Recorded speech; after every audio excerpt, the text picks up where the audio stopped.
What do you believe in? Maybe you believe in God or destiny or trickle-down economics. But here's a more interesting question. What if your beliefs are baked into your evolutionary DNA? You see, there's this fascinating concept, terror management theory, and it goes something like this. For as long as humans have existed, we've had to deal with two competing realities. Reality one is that we need to stay alive. Self-preservation is important in the sense that we traditionally see death as quite bad. Reality two, death is inevitable. We see it happen to others, it will happen to us. It's bad and it's coming. Which puts us in quite a mental quandary and produces what you might call terror. So the theory goes, we invent beliefs to make us less scared, primarily an afterlife. Now there's evidence that humans have believed in some kind of afterlife for a very long time, with ritualistic burials dating back 100,000 years. But according to terror management theory, the afterlife is a human invention, born out of fear and meant to sort of coddle us. Now obviously, as for whether there actually is an afterlife, the jury's out. I'm not going to be dogmatic, I haven't died yet. But what's crazy is that this theory isn't just about belief in an afterlife. It's about all of our beliefs. National identity, cultural ideas about sex and gender, prejudice as a whole. Our worldviews in this theory stem from a need to achieve symbolic immortality, a feeling that we're part of a larger group with unique perspectives that will live on without us. All of your wonderful, unique beliefs coming from a very bland and, quite normie fear of death. But of course, belief isn't just fantasy. It's a powerful tool with measurable effects. Take the placebo effect. If you believe a medical treatment will work, there's often a much better chance of success, even if you're literally just swallowing sugar pills. And the placebo effect can actually cause physical changes to your body, affecting things like your immune response and levels of inflammation. But placebo effects aren't all positive. It can go the other way too. Something we call, and this is quite a dumb name, the nocebo effect. Probably the most insane example of the nocebo effect is mass hysteria, where fantastical illnesses can spread through groups of people. After 9/11 in the United States, various schools had sudden outbreaks of actual visible rashes in school children. But these rashes had no identifiable cause, and they appeared to be socially contagious. In fact, at home, when the affected kids were away from their school friends, the rashes just disappeared, which led many experts to identify these rashes as the product of fear. These were frightened children who'd seen a lot of terrorism content on the news, including speculation about bioterrorism on American soil. So, these experts hypothesized, the kids' belief that they could be victims to something like that literally gave them rashes.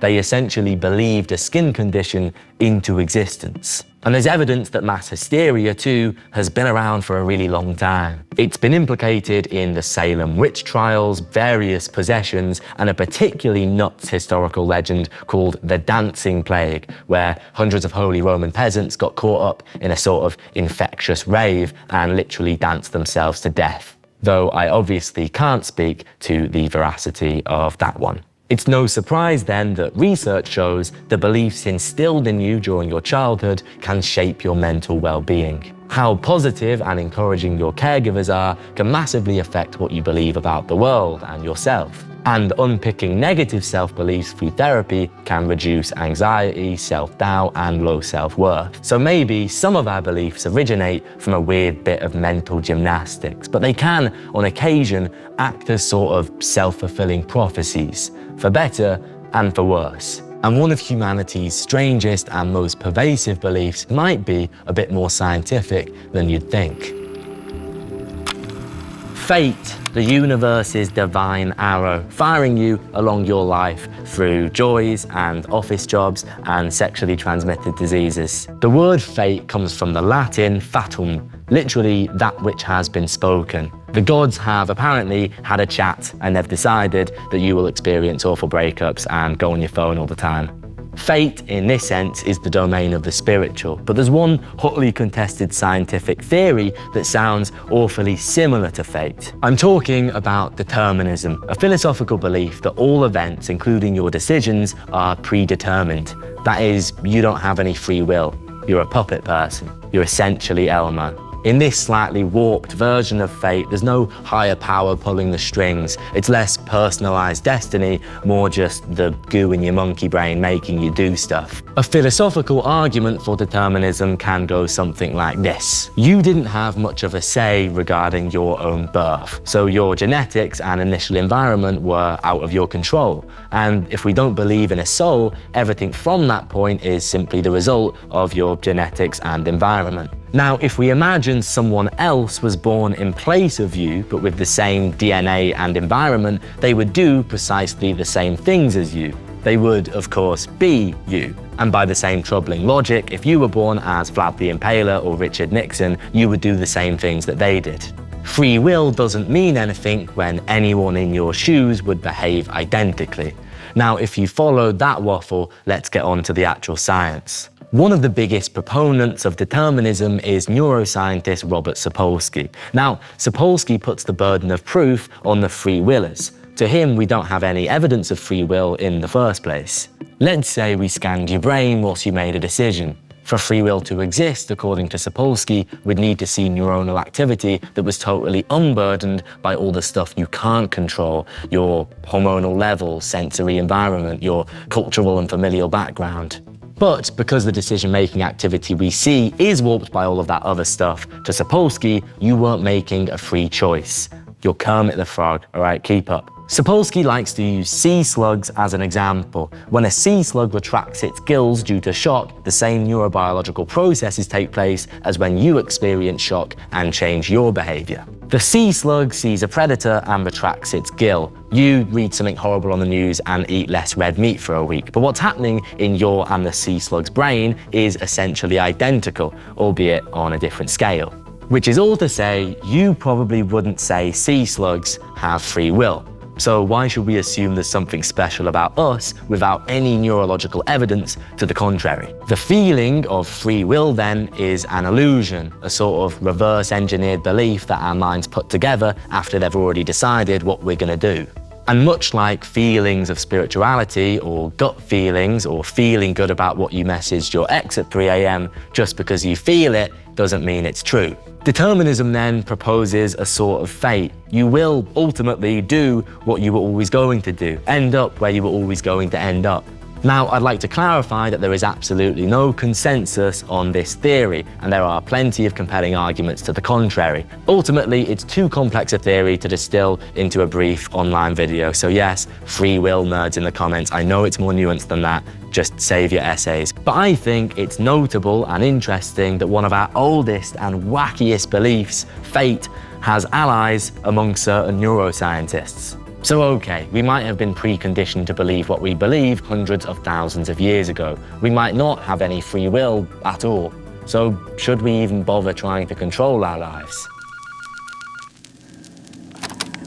There's a theory you might have heard of. It's called locus of control, and it's a sort of spectrum. On the one hand, you have people with a very internal locus of control. They believe that most of what happens in their life is dictated by them. They are masters of their own destiny. On the other hand, people with an external locus of control believe that their lives are mostly determined by external factors.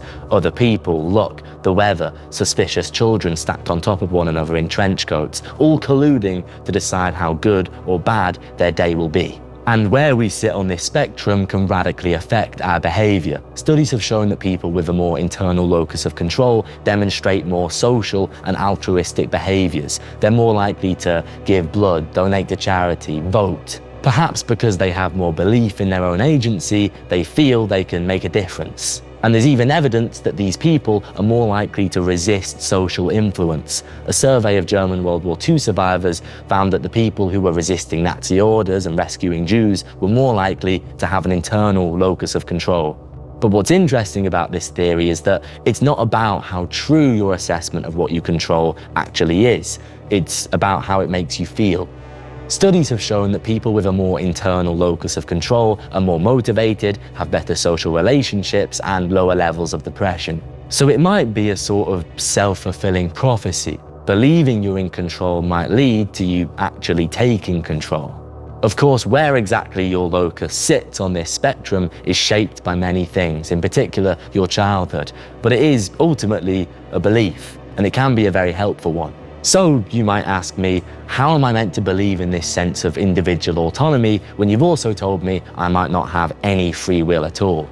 Well, maybe consider the fact that whilst you sit there watching this video, you're also hurtling through space, orbiting the sun along with your planet at about 107,000 kilometers per hour, or that for millions of years you didn't exist at all. These things don't feel like they're true, and yet somehow they are. So when it comes to the control you have over your own life, it's something that might be, true or not, worth believing in.